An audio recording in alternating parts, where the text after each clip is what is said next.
Vous comprendrez ma réticence à parler d'anciens patients. Parfaitement. Mais selon ma lecture des textes, nous sommes autorisés à communiquer des informations dès lors que c'est dans le sens du soin aux patients. Il n'est pas dans mes habitudes de mener ce type d'enquête, mais... j'ai l'impression que je peux lui parler, que je peux l'aider. Ça peut lui être utile là où il est. Pourquoi le suiviez-vous? Michael venait me voir pour deux choses.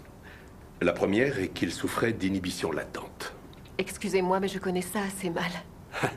Eh bien, pour résumer, les gens qui souffrent d'inhibition latente voient les objets quotidiens tels que nous les voyons nous-mêmes, comme cette lampe, par exemple. Mais alors que nous nous contentons de nous représenter l'image de la lampe, ils se la représentent tout entière. Avec le pied, l'ampoule, les vis, jusqu'aux rondelles à l'intérieur.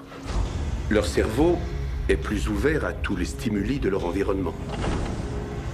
Alors que le cerveau des gens ordinaires, le vôtre, le mien, rejette ces surplus d'informations, par nécessité, pour ne pas perdre la raison.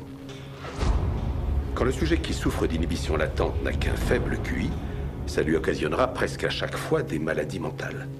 Mais s'il a au contraire un fort QI, ça fera presque toujours de lui un génie créatif.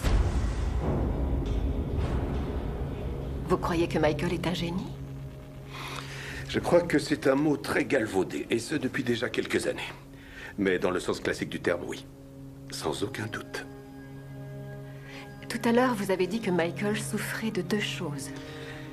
Il n'avait pas la moindre confiance en lui quand on me l'a confié.